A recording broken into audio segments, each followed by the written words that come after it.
Le taciturne prolixe me demande c'est quoi le syndrome de prévoir un message avant qu'il n'apparaisse. Alors, les recherches ont été un peu plus compliquées que prévu, mais je pense avoir trouvé quelque chose qui va vous intéresser. Et si c'est le cas, abonnez-vous. C'est cool. Voilà, voilà, j'aime bien.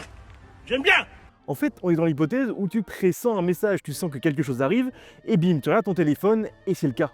Mais en fait, pour pas mal de chercheurs, ça peut être expliqué par l'illusion de prédiction, aussi appelée la coïncidence saillante.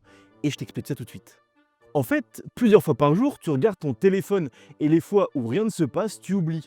Seulement, les rares fois où ça colle, ton cerveau les retient fortement. Ça se rapproche du biais de confirmation, mais c'est aussi appelé l'illusion de prédiction. Et en fait, on valide ce qui retient notre intuition et on oublie tout le reste. L'autre argument peut être expliqué par l'hyperattention inconsciente. En fait, tu prends un tas d'informations qui peuvent coller avec la situation qui va arriver. Et je te donne un exemple.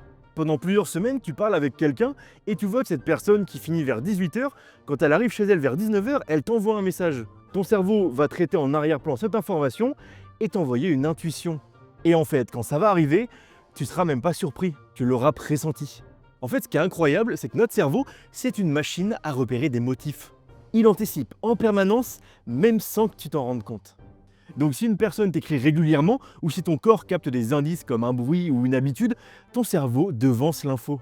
Et le dernier argument qui est pas mal avancé, ce serait l'effet Bader-Meinhof, aussi appelé le biais de fréquence.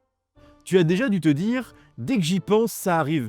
Et bien une fois que tu vis une coïncidence marquante, ton cerveau va commencer à la remarquer de plus en plus, même si c'est juste du hasard. Donc non, malheureusement, ce n'est pas un syndrome psychiatrique connu. Mais il existe bien une explication cognitive claire derrière cette sensation de pressentir un message. C'est une combinaison de biais mentaux, d'habitudes inconscientes et peut-être d'un soupçon de chance bien interprété. Et pense à t'abonner parce qu'ici, je t'explique comment ton cerveau te piège tous les jours.